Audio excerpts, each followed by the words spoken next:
Bábovka a horúci čaj, no to poznáte, nie? To je to najlepšie, čo si môžete cez zimu alebo na jeseň a ešte ja takto vonku úplne prijať. Je to úžasné. A ja vám dnes ukážem, ako ja robím tú moju. Takže určite ochutnajte. Nezabudnite na like, prihlásiť sa na odber. Ahojte, tu Jana z mojich dobrôt. Vítam vás na mojom kanáli. Poďme na to. Odkedy som si kúpila môj robot, pečenie je ozaj hračka. Vždy si pomyslím, že prečo som ho nemala skôr. No, ale poďme na bábovku. Najprv si oddelíme bielka od žltok. Bielka budeme šľahať zvlášť a žltka tiež.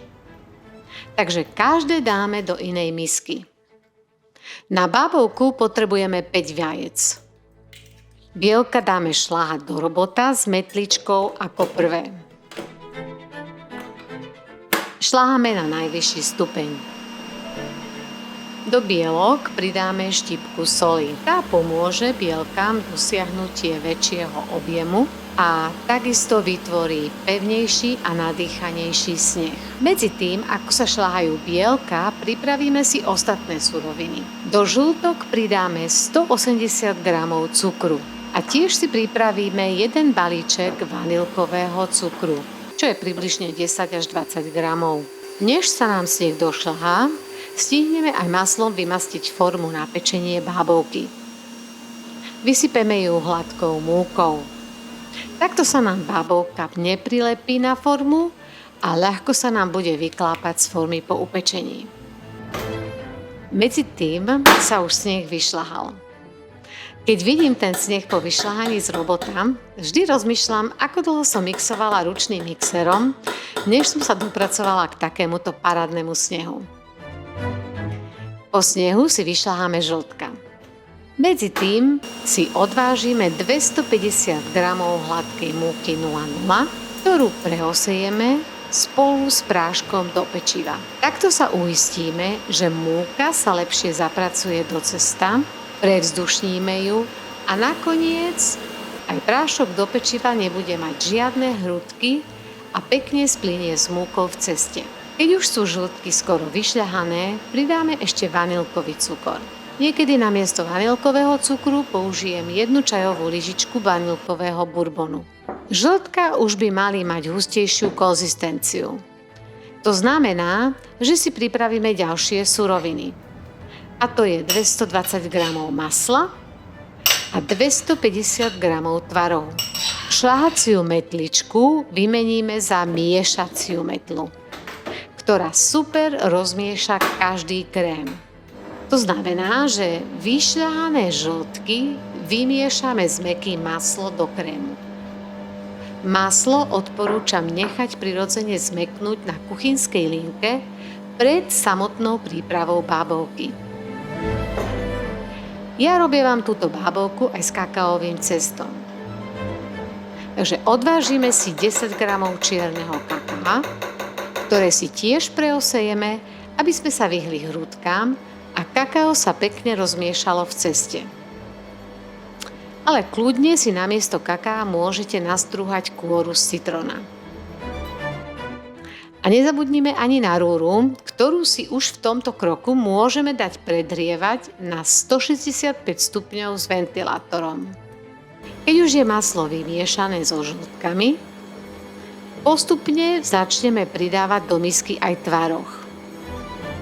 Ten pridávame po kúskoch a pokračujeme v miešaní s miešacou metlou.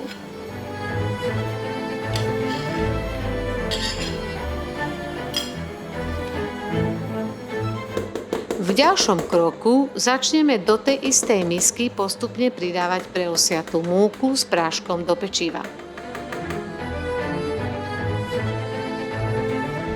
Keď je hmota dobre vymiešaná, odstavíme od robota a teraz už budeme miešať len ručne.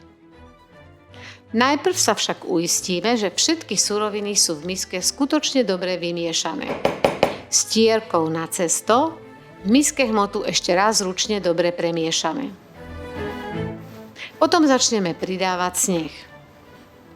Ten tiež postupne ručne zamiešame do cesta.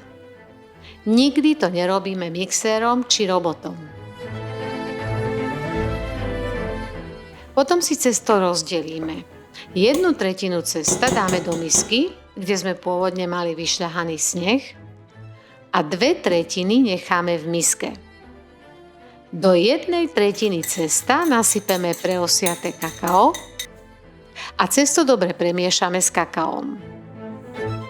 Ak namiesto kakaa máte pripravenú kôru z citróna, tak cesto nerozdeľujte, nastruhanú kôru rovno zapracujte do cesta.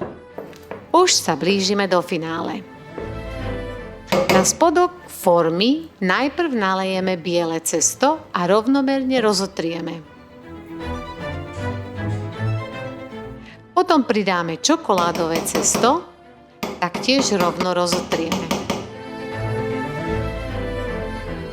S rúčkou môžete jemne rozmiešať čokoládové cesto s bielým cestom. Takto to robím ja. Formu s cestom vložíme do predriatej rúry a pečieme približne 45 až 50 minút na 165 stupňov s ventilátorom. Po 45 minútach skontrolujeme konzistenciu bábovky dlhou ihlou. Ak sa cesto na ihlu nelepí, bábovka je hotová a môžeme ju vybrať z rúry. Bábovku hneď nevyklopíme. Necháme ju ešte 5-10 minút vo forme. Medzi tým si pripravíme tácku na bábovku a práškový cukor. Bábovku vyklopíme z formy a posypeme práškovým cukrom. Tak teraz buď počkáme, než bábovka vychladne, no ale to sa u nás nikdy nestane a túto bábovku si vychutnávame ešte teplú. Má mäkkú textúru, cesto je dobre hydratované a sladká vanilkovo-čokoládová príchuť tejto bábovky sa veľmi príjemne rozplýva v ústach.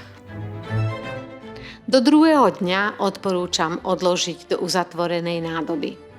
Bábovka vydrží mäkká aj 2-3 dni. Dobrú chuť!